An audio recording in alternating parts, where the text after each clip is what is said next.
ሰላም ውድ ቤተሰቦቼ እንዴት ናችሁ? ደህና ናችሁ? እንኳን አደረሳችሁ ለመስቀል ብርሃኑ እያልኩኝ እንግዲህ አዲሱ ስራዬ ዛሬ በ16 ቀን መስከረም 16 አንድ እህቴ ከውጭ ሀገር ለኪዳነ ምሕረት አብረን ብላኝ ነበረ። እሱን እያበላሁ እገኛለሁ። ፖርን ፊልም ነው እነሱ ያሳዩ። በስመ አብ ወወልድ ወመንፈስ ቅዱስ።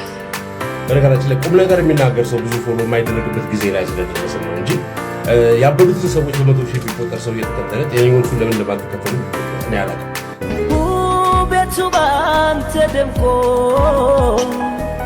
ውርፍ እንዳላልኩኝ መሄድህውን ሲሆን መላዘድ ያጣሁ።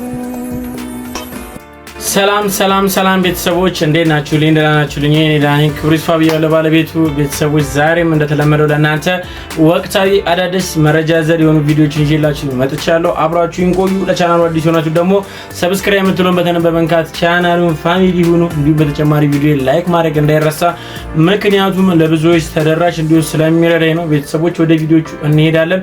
አብራችሁን ቆዩ።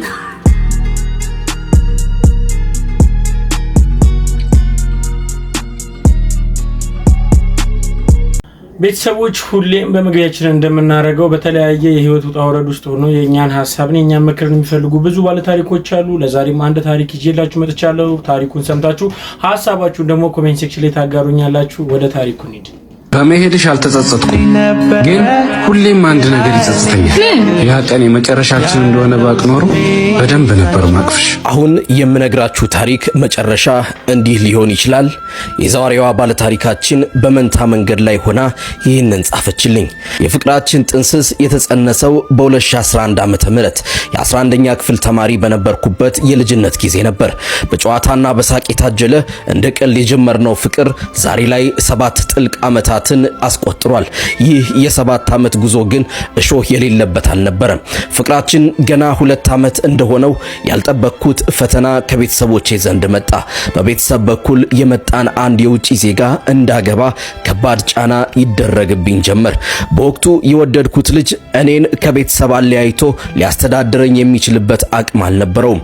እኔም ብሆን ቤተሰቦቼን አይሆንም ብዬ ልከራከር የምችልበት ድፍረቱ አልነበረኝም። ልቤ በፍቅሩ እየነደደ አእምሮዬ ግን በሁኔታዎች ተሸንፎ ምንም አማራጭ በማጣት ለማግባት ወሰንኩ። ሽማግሌ ተላከ። የሰርጋችንም ቀን ተቆረጠ። ለኔ ግን እያንዳንዱ ቀን የህመም ነበር። ወደ ኢትዮጵያ ከመምጣቱ በፊት እንድንለማመድ በሚል ከእጮኛዬ ጋር በስልክ ማውራት ጀመርን። ነገር ግን የእኔ ሐሳብ መንፈሴና ማንነቴ ሁሉ ከምወደው ልጅ ጋር እንጂ ከሱ ጋር አልነበረም። ይህን የተረዳው እጮኛዬ አንድ ቀን ልብሽ ውስጥ ሌላ ሰው ያለ ይመስላል አይደል ብሎ በጥርጣሬ ጠየቀኝ።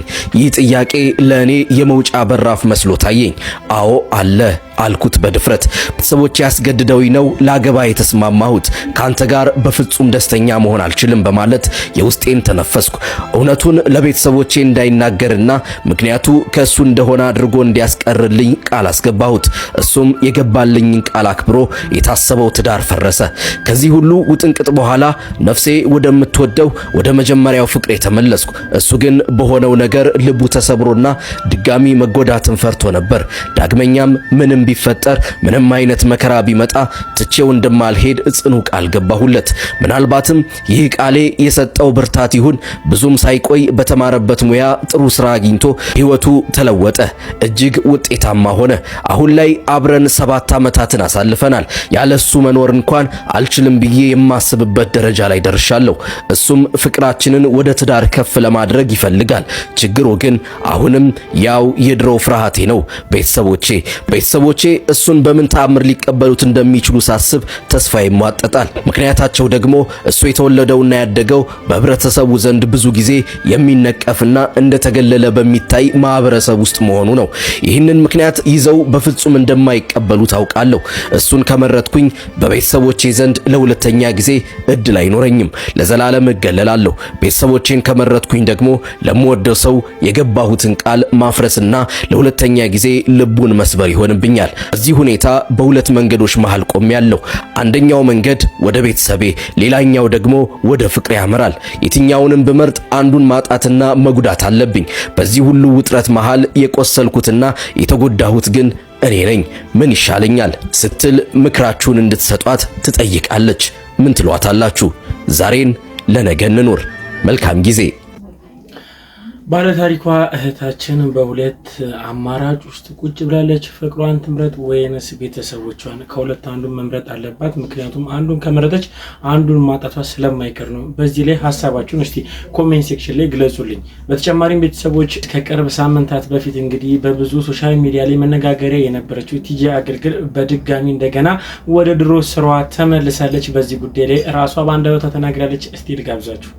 ሰላም ውድ ቤተሰቦቼ እንዴት ናችሁ? ደህና ናችሁ ወይ? እንኳን አደረሳችሁ ለመስቀል ብርሃኑ እያልኩኝ እንግዲህ አዲሱን ስሬ ዛሬ በ16 ቀን መስከረም 16 አንድ እህቴ ከውጭ ሀገር ለኪዳነ ምሕረት አብሊ ብላኝ ነበረ። እሱን እያበላው እገኛለሁ። እንደምታዩት ለ30 ሰው ይዤ እገኛለሁ። እህቴ ከልብ ነው የማመሰግነው። እግዚአብሔር ይስጥልኝ እድሜና ጤና። አመሰግናለሁ። የመጀመሪያ ቻሌንጅ የኪዳነ ምሕረትን አብሊኝ ያልሽ እህቴ ከልብ ነው የማመሰግነው። አሙድ ቤተሰቦቼ እንዴት ናችሁ? ሰላም ናችሁ ወይ? ዛሬ እንግዲህ አንድ እህቴ ከውጭ ሀገር የኪዳነ ምሕረትን አብሊ ባለች መሰረት ይሄው እንደምታዩት ይዤ እገኛለሁ። ቻሌንጁ ላይ አብራ ነበረች። እህቴ ከልብ ለማመሰግነው እግዚአብሔር ይስጥልኝ። በድጋሚ እንኳን አደረሳችሁ ለብርሃነ መስቀል። ቤተሰቦች ቲጂ አገልግል ከነበረችበት ከዛውላ ጭንቅና ከዛውላ መከራ እንግዲህ ተመልሳ አገግማ አሁን ላይ በጥሩ ተስፋና በጥሩ ጥንካሬ ላይ ትገኛለች። ይሄን ማየት ደስ የሚል ነገር ነው። ሰው ሲሳካለት ሁላችንም ደስ ይለናል። በዚህ ጉዳይ ላይ ሀሳባችሁን በነፃነት እስቲ ኮሜንት ሴክሽን ላይ መልካም ምኞት ተመኙላት። በተጨማሪም እንግዲህ አሳዛኝ ዜና ደርሶናል። እሱ ምንድነው? አርቲስት ሀና መርዓ ጽድቅ ወላጅ አባቷን በሞት አጣለች። በጣም የሚያሳዝን ዜና ነው። እስቲ ልጋብዛችሁ። ቤቱ ባንተ ደምቆ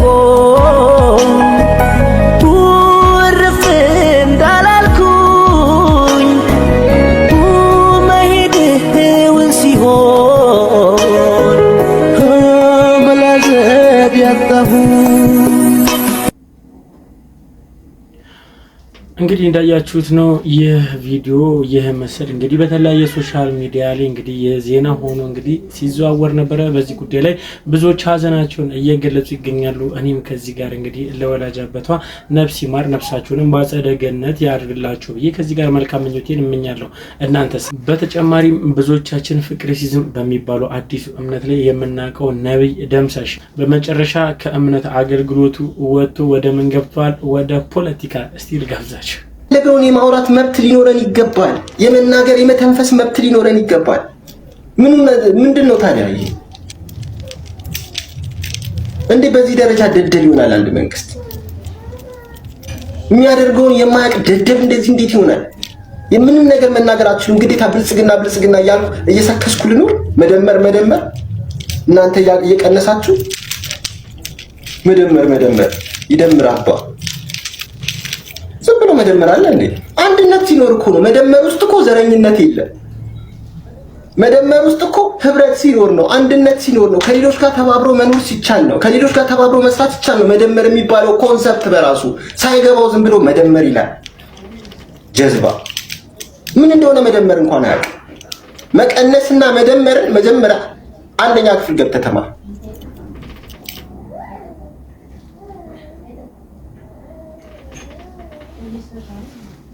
ቤተሰቦች ቪዲዮ እንዳያችሁት ነው። ነብይ ደምሳሽ ወይም ፍቅርሲዝም እንግዲህ በመጨረሻ በቲክቶክ ፕላትፎርም ላይ ላይቭ በመግባት ይሄንን ንግግር አድርጓል። በዚህ ጉዳይ ላይ ብዙዎች ሀሳባቸውን እየሰጡበት ይገኛሉ። እናንተስ በዚህ ጉዳይ ላይ ምን ትላላችሁ? ሀሳባችሁን ኮሜንት ሴክሽን ላይ ግለጹልኝ። በተጨማሪም ብዙዎች በፌንቴክ ኢንቨስትመንት እንግዲህ ተጭበርብረናል፣ እንዲሁም ደግሞ የገቡልንም ቃልም ሳያከብሩ ቀርተዋል እየተባለ በተለያዩ ሶሻል ሚዲያ ላይ ይህ ወሬ ሲናፈስ ነበረ። እንዲሁም በተጨማሪም ደግሞ የተለያዩ የፌንቴክ ኢንቨስትመንት የበላይ አካላት የበላይ አስተዳዳሪዎችም እየታሰሩ መሆኑ ከሰሞኑ የሰማናቸው መረጃዎች ናቸው። በዛ ጉዳይ ላይ እንግዲህ ብዙዎቻችን የምናውቀው እንግዲህ መንሱር በመጨረሻ ምላሽ ሰጥቷል። ላይቭ ላይ ምንድነው ያለው? እስቲ እንስማው። ማናጀር ቀጠረ፣ ለተወሰኑ ወራት በታማኝነት አገለገለ። ከተወሰኑ ወራት በኋላ ግን የግል ጥቅሙን አስበልጦ ድርጅቱ ላይ የገንዘብ የተለያዩ ክህደቶችን ስላደረሰና ታማኝ ስላልሆነ ከስራ አባሮት ደብዳቤ ሰጥቶት እሱ በሌለበት ለፖሊስ ክስ መስርቶ እንደዚህ ጉለት አድርጎብኛል፣ ድርጅቴ ውስጥ ግለሰቦችን አጭበርብሯል፣ ገንዘብ ያለአግባብ ወስዶብኛል፣ እና የኢትዮጵያ መንግስት ተከታትሎ ይህን ግለሰብ እንዲይዝልኝ ብሎ በጠበቃው በኩል ክስ መሰረተበት። የአዲስ አበባ ፖሊስ በአጭር ጊዜ ውስጥ አሳዶ ያዘው።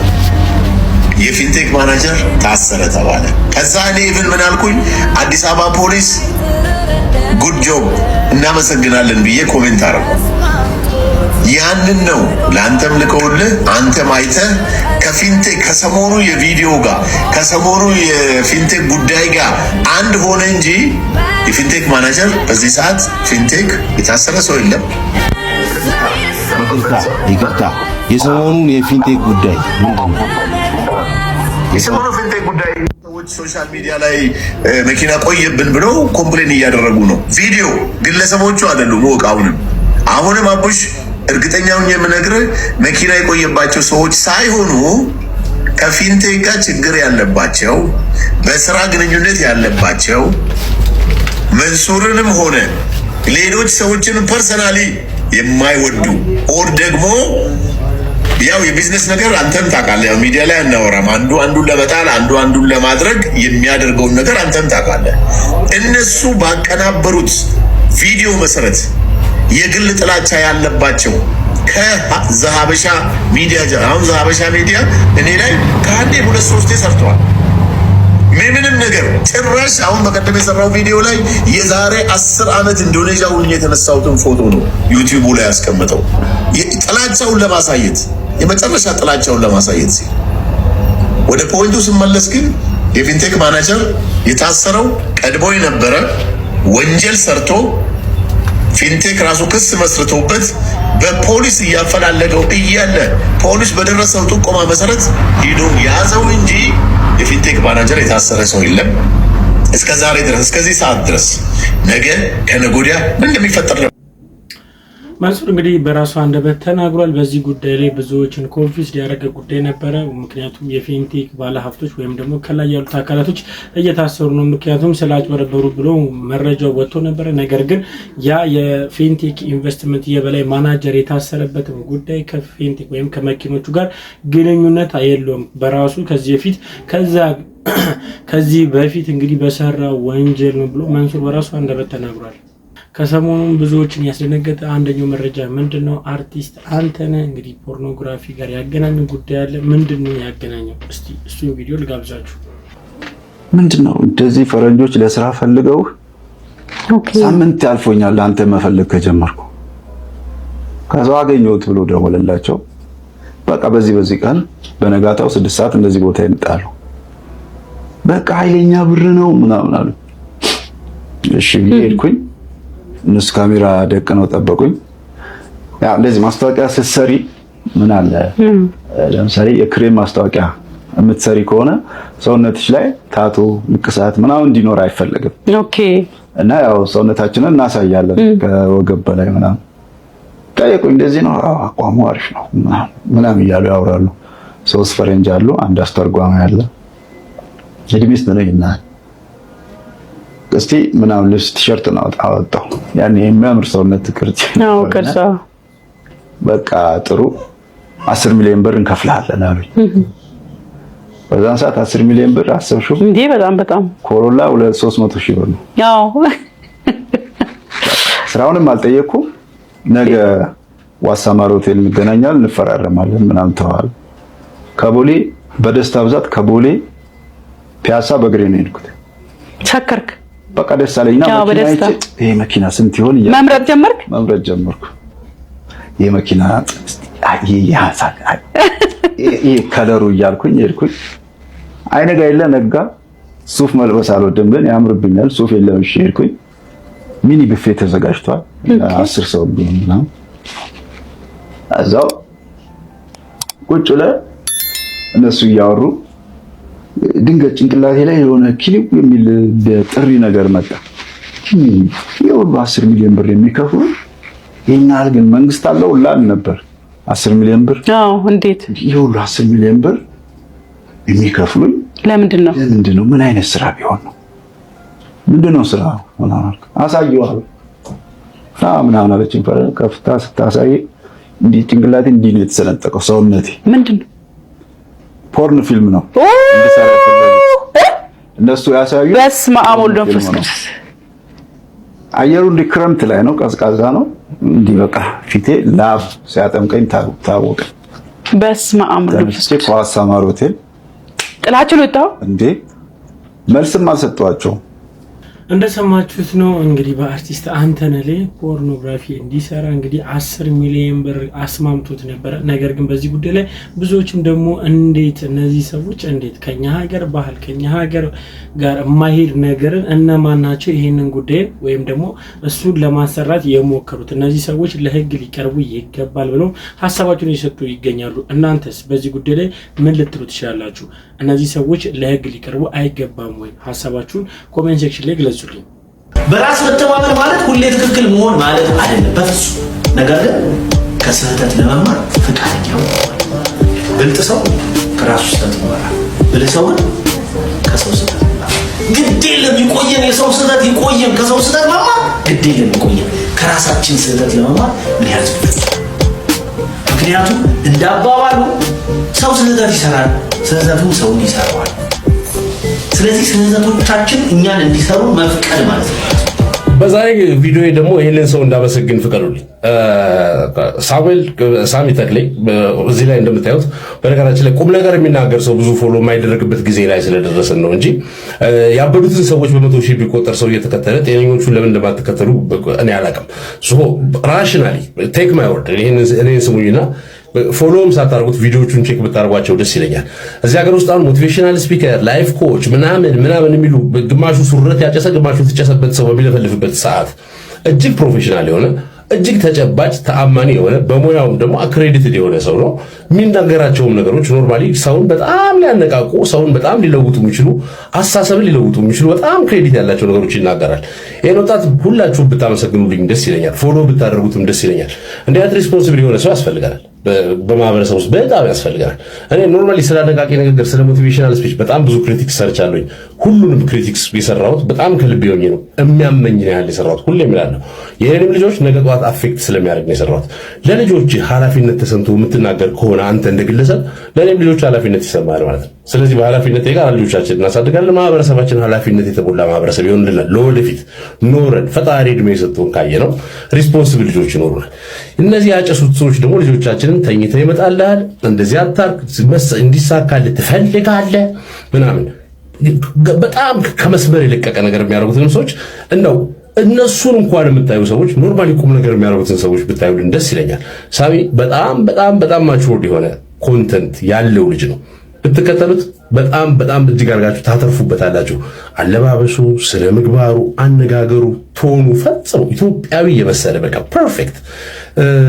ማመስገን ስለምፈልግ ነው። መቼም ጥሩ የሰሩትን ማመስገን ተገቢ ስለሆነ በዚህ አጋጣሚ ክበርልኝ። በጣም አመሰግናለሁ። በርታ። ሰምረ ባሪ የተናገረው ንግግር ልክ ነው። እንደዚህ አይነት መልካም ንግግር እንዲሁም ደግሞ መልካም ነገሮችን ለትውልድ የሚያወርሱት መልካም በዓሎችን መልካም የሆኑትን ነገር ብቻ ለትውልድና እንዲሁም ደግሞ ለሰዎች የሚያቀርቡትን ሰዎች ልንከተላቸው ልናበረታታቸው ይገባል ብዬ እኔም ሀሳቤን እዚህ ጋር ጨምርላችኋለሁ። በተጨማሪም እንግዲህ ከሰሞኑ ብዙዎችን ያስደነገጠ ብዙዎችንም እንግዲህ ቅር ያሰኘ አንድ ጉዳይ መጥቷል። እሱም በእህታችን ላይ የደረሰ ጥቃት ነው። ምን አይነት ጥቃት ነው? እስቲ እሱን ልጋብዛችሁና ሀሳባችንን እንሰጥበታለን። ዛሬ ሁላችሁም እርዳታ ፈልጌ ነው የመጣሁት። በተለይ ሴት ልጅ አላችሁ፣ ሴት ያላችሁ፣ እናት ያላችሁ አይኖራችሁም ስለ ሴቶች ግድ ቢሰጣችሁ የሴቶች ደህንነት በጊዜ በሰላም ገብቶ የመውጣት ደህንነታችሁ ግድ ቢላችሁ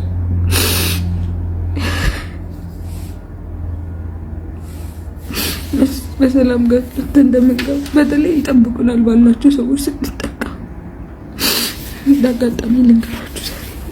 ከሜክሲኮ ወደ ጋርመንት ነበር ታክሲ ጊዜ ነበር 11 ሰዓት ብሎ ከዛ ሰልፉ ላይ ከመሄዴ በፊት እዛጋ የሆነ ሰውን ማውራት ጀምሮ ዳዊት እባላለሁ ሲለኝ አይ ግን ባለ ትዳር ነኝ አልኩት። መጀመሪያም ኮንቨርሴሽን ላለመቀጠል ምን ችግር አለው ብሎ ስልኩ ላይ ልጅ ፎቶ አሳየና እኔም ልጅ አለኝ ብሎ የ9 ዓመት ወንድ ልጅ ነጭ ሸሚዝ ያደረገ ልጅ አሳየ። እሺ አልኩኝና ጀሞ ጋር ሲቆም ምንም የጀሞ ሰልፍ ጋር ሲቆም የጋርመንት ሰልፍ ጋር ሲቆም ምንም ሁኔታው ደስ ስላላለኝ ወይ እኔ ጋርመንት ነኝ ብዬ ሲሄድ እኔም እኮ ደዛ ነኝ ብሎ መጣ ማለት ነው። ከዛ መጡ ከፊት ለፊቴ ሲቆም ምንም ነገሩ ደስ አላለ ማለት ከኋላ የመጡ ጥብቅ ይላል እሸሻለሁ ጥብቅ ይላል ከዛ ስልክ አነሳ ራቅ አልኩትና በደንብ ስልክ አነሳውና ማውራት ጀመርኩ ረጅም አውቄ ከዛ እያወራው በመሀል ድሬዳዋ ካለ ሰው ጋር ነበር ማወራውና ስለ ሰፈር አወራው ከዛ ልክ ዘጋ እንዴ ድሬዳዋ ነሽ እንዴ እኔ ምክ ለምበሯን ልጅ ነኝ ምናምን አለው እና ጥሩ ነው ምናምን ተባብለን ምሰራው ናሽናል ኢንተለጀንስ ኤንድ ሴኩሪቲ ነው አለ ማለት ነው ደህንነት ነኝ ምናምን ሲል እና ከዛ መታወቂያ ነው ተሳይና ጸረ ሽብር ኢንተለጀንስ ኦፊሰር ይላል ስሙ ዳዊት ነው ያባቱ ስም አላስተዋልኩም 34 አመቱ ነው ከዛ ወለጋ ነበር ከአራት ወር በፊት በጉዳት ነው እዚህ የመጣሁት ምናምን አለኝ እና ጥሩ ነው አንድ ነገር ማይ እንዲው አላወራ ከዛ ታክሲው ስንገባ እዚህ ጋር ብሎ ለሶስት ነው የሚይዘው ወንበሩ በግራ በኩል የሆነ ወንድ ተቀመጠ እኔ ተቀመጥ ከዛ እሱ ተቀመጠ ያን ሰው ያውቀዋል ሰላም ብሎት የታክሲ ከፍሎለታል ማለት ነው ከዛ አውቄ ነው ይሄን የነገርኳችሁ ለምን እንደሆነ ያን ሰው ያውቀዋል ከዛ ቁጭ እንዳልኩኝ ድሬዳዋ ልጅ ማኮሽ ድንሳ ልጋብዝሽ አትሄጂ ምናምን አለ ወይ እህቴ እየጠበቀችኝ ነው ምናምን ስለው ስልኬን ንጥቅ አደረገኝ ያዘ እና ቀልድ ነው መሰለኝ ኧረ ስልኬን ስጠኝ እባክህ ስራ የቅድም ያወራው ስልክ እየጠበቀኝ ነው ደግሞ የስራ ስልክ ነበር እየጠበቀኝ ነው ምናምን እያልኩት አልሰጥሽም ምናምን ብሎ ኮስተር ማለት ጀመረ ከዛ ስልኬ ጠራና አጋጣሚ እህቴ ደወለች ከዛ ያው እሷ ናት አልኩና በቃ ለብሰሽ ጠብቂኝ አውቄ የትም እንሄድበት እንሳቀቀው ደህና ለመሆን ለብሰሽ ጠብቂ ምናምን አልኳት ማለት ነው ከዛ እሺ ምናምን አለች እሷም ገባት አወራች ከዛ እሺ ምናምን ብለሽ ስዘጋ አይ እውነት ከሆነ አላስቸግርሽና ስለአው ምናምን ስለው እስቲ ታዲያ ስልክሽ አለና ድጋሚ ነጠቀኝ ማለት ነው ስልኬ ከዛ ራምጣ ምናምን ከዛ መናደድ ጀመርኩኝ ቀልድ ነበር ግን አመረረ ራምጣ ምናምን ብዬ ጮክስ ምን አቴንሽን ለመሳብ ምናምን የበራሴ ስልክ አቴንሽን አልስብም ስልኬ ይመለስ ምናምን አልኩት ማለት ነው ከዛ እንደዛ ስላልመልስም እንዳልመታሽ ምናምን ማለት ጀመረ ማለት ነው ረጅም ደቂቃ ነው ይፈጀው ረጅም እንትን ነው ማለት በጸባይ ረጅም ጊዜ ሞክሬያለሁ ከዛ እንዳልመታሽ ምናምን ሲል አይ ለመድከው ሊድና መታን ለኔ ግን ስልኬ ይመለስ ስለው ጠብቂ ትወርጃለሽ አንቺ ተላማለና ስልኩ መለሰ ማለት ነው ከዛ ዝም አልኩ ሙሉ ደቂቃ ከዛ በኋላ ትወርጃለሽ መውረጃሽን አሳይሻለሁ ምን እንደማረግሽ ምናምን ያለ መሳሪያው እንዲነካከል ማለት ነው በግራ በኩል ከዛ ደነገጥኩኝና ማለት ሰው እንዲማረግ እንደሚችል ማለት አንስቶ መሳሪያ መደቀ እንደሚችል ማለቅም ከዛ እቺ ስልክ ደወልኩና እንዲሁ ተጠራጥሬ በቃ ጀሙ ወረጃ ጋር ጠብቀኝ ሆነ ሰው እንዲያለኝ ማምሰ አንተ ጠብቃት አሳያለሁ ምናምን ያለ ከዙም ጋር መሰዳደብ ጀመረ ማለት ነው በስልኩ ውስጥ ከሚያወራኝ ሰው ዘደንግጬ በቃ ተው ምናምን ቢዘጋ ከዛ ትንሽ ቆይቶ ደግሞ መልሶ ደወለና ልጁ በቃ አትፍሪ እየመጣሁ ነው ፖሊስም አለ ምናምን ስለኝ አዎ የባለፈው ፖሊስ ምናምን ብዬ ልብስ ብዬ ነው ያወራው ሙሉ መሰደብ ጀመረ አሳይሻለሁ ምን እንደምታረጊ ዘርማን ዘርሽ ማይላው ነገር የለም ያ ሁሉ ሰው ጸጥ ብሎ ሲጋ አይደለም ፊት ለፊቱ ወንበር ላይ ቁጭ አልኩት ከዛ ያ ሁሉ ሰው ጸጥ ብሏል መጨረሻ ላይ በእቺ ጠቅጠቅ ምን ላስል ካልቻልኩና አነሳና ደወለና ጀሙ ጋር ጠብቀኝ መኪናውን ይዘ ምናምን ይላል ማለት ነው ሳቄ በጣም ሳቅኩኝ ማለት ይሄ ምንም ያስፈልገን ሳደጎች አይደለም እኔና እሱ ምንም ግንኙነት የለም ለእንደዛ ሲል ሳቅኩኝ የምርም አልመሰለኝም እስከዛን ሰዓት ከዛ በያዘው ስልክ አንቺ ትላም ብሎ አሳያቸዋለሁ በኋላ አብጦ አሁን በረዶ አርቂበት ነው መነጽሬን ያተረፈኝ ሙሉ አይኔ ነበር የሚመታኝ ከዛ መታኝ ከዛ ደንግጬ ሰውም ዝም ምናምን ብሎ ዝም ብሎ ከዛ ታክሲው ቆመ ልክ ሲቆም እዚህ አካባቢ ፖሊስ ጣቢያ ያለ ስለው እንደውም ነው ይረጃልና በሩን ከፈተና ሊያወርደኝ ማለት ነው ሰው ዝም አለ እንደውም መጨረሻ ላይ ረዳቱና አራተው ምናምን ብሎ ዘጋ መስግና ይከተልሻለሁ ጠብቂ ምናምን እያለ እየፈራ ነበር ከዛ እስከ ጎን ያለው እንደዛ ሰላም ያለው የከፈለለት ሙሉ ስሙን ታውቃለህ ስለው ኧረ እኔ ያለ ዛሬ ላየሁትም እሱም የኔ ሚስት ያገባል ልጅ ወልዳል እዚህ በእንደዚህ አይነት ሰዎች ግፍ ከዛ ሙሉ ቤት መድረስ አይደለም ታክሲ እስኪደርስ በሆነ ነገር አፈነዳት ታክሲ ወርጄ ወዴት ሊድ ቤት ጋር አይደለው ገና ለሱ ብዬ ጀሞን የመጣሁት እሱን ለመሸሽ ብዬ ከጋርመንት ሜት ሲኖር እንዴት ታክሲ ሊያዝ እንዴት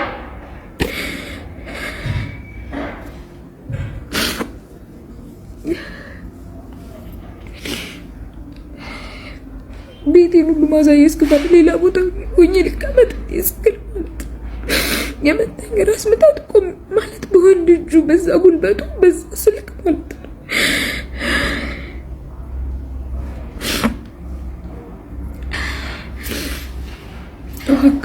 ምታውቁ በተለይ ናሽናል ኢንተለጀንስ እና ሴኩሪቲ ሰርቪስ መስሪያ ቤት ጠብቆናላችሁ፣ ደህንነታችንን ታስጠብቃላችሁ ስንል በዋና የቡድን መሪያችሁ እንደ ሴት ልጅ ጥቃት ከደረሰባት እውነቴን ነው የምልህ ያረዳት ባተርፈኝ ጌሱ አግኝቶ ቢሆን እግዚአብሔር እንዳይሉ ብለኝ ስለሚጠነቀቅልኝ ጠበቀኝ እንጂ ዛሬ እዚህ አልኖርም።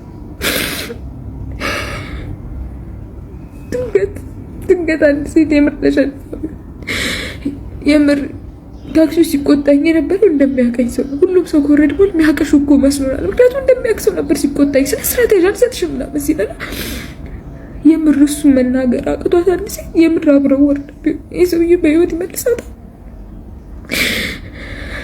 ያን ይፈልጋል፣ ቤተሰቦቻችን ይፈልጉናል።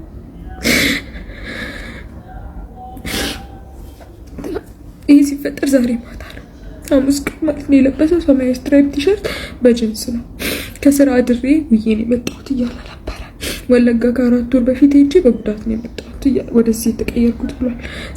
መታወቂያ ላይ ዳዊት የአባቱ ስም እርግጠኛ አይደለሁም፣ እድሜውን ግን አይቻለሁ 34 ይላል። ጸረ ሽብር ኢንተለጀንስ ኦፊሰር ይላል። ከዛ የቡድን መሪ ማለት ነው ብሎኛል። ስልኩ ላይ የ9 ዓመት ልጅ ብሎ ነጭ ሸሚዝ የለበሰ ልጅ አሳይቷል። ድሬዳዋ ነንበሯን ነው ሰፈሬ ብሏል። እባካችሁ የምታውቁ ሰዎች መስሪያ ቤቱም ቢሆን ይህን ሰውዬ የምታውቁ ከሆነ እኔ ብዙ ምስክር አለኝ። የታክሲውን ሰው በሙሉ ስልክ ተቀብያለሁ። ብዙ ምስክር አለኝ። ይህ ሰው ነገ የሰው ህይወት ያጠፋል። እዛ ዜና ነው የሚሆነው። እኔ ዛሬ ተሳቅቄያለሁ። መውጣም አይመስለኝም። ታክሲ ገብቼ እንደደረሰ ነው የሚሰማኝ። አንድ ሰው ከዛ በኋላ የመጣሁት እኔ ነኝ። ህመሙ ቤት ስገባ የተሰማኝ እስከዛት ምንም አልተሰማኝም። ድንጋጤ ባካችሁ ሴቶች ለሴት ልጅ ግድ የሚሰጣችሁ ባካችሁ። ቤተሰቦች በእህታችን የደረሰውን ጥቃትን ሰምታችኋል። ይህ ነገር በጣም ያሳዝናል። እንዲሁም ደግሞ ከስርዓት የወጣ እንዲሁም ደግሞ መንግስትም ይሁን ግለሰብም ሊደግፈው የማይችል በጣም ጋጦት የሆነ ተግባር ነው። በዚህ ጉዳይ ላይ ብዙዎችም እንግዲህ እንዴት ይህ ነገር ሊፈጸም ይችላል? ሊያውም በመሀል ከተማ አዲስ አበባ ላይ በጣም የሚያሳፍር ጉዳይ ነው። ስልጣንን ተጠቅሞ እንደዚህ አይነት ጥቃት ማድረስ ማለት ምን ማለት እንደሆነ ሁላችንም እናውቃለን። ስለዚህ በዚህ ጉዳይ ላይ መንግስት ምላሽ እንዲሰጥ ብዙዎች ጥያቄ እየጠየቁ ይገኛሉ። ነገር ግን ዛሬ ቀን ላይ በጉርሻ ፔጅ እንደሰማ ነው ከሆነ ይህ ግለሰብ በቁጥጥር ስር እንደዋለ መንግስትም እንግዲህ ተመጣጣኙን ቅጣትን እንግዲህ ሊቀጣው እንደተዘጋጀ መረጃዎች እየወጡ ይገኛሉ። እንደዚህ አይነት አላስፈላጊ ድርጊቶች ሲፈጸም ደግሞ ሁላችንም ይመለከተናል። ስለዚህ ዝም ልንል አይገባም ብዬ እዚህ ጋር ሐሳቤን ሰጣችኋለሁ። ቤተሰቦች ለዛሬ ይዤላችሁ የመጣችሁ ቪዲዮዎች እኚህን ይመስላሉ። እስካሁን ድረስ አብራችሁን ስለቆያችሁ አመሰግናለሁ። በቀጣይ ቪዲዮ እስከንገናኝ ድረስ ሰላም ቆዩልኝ። እወዳችኋለሁ።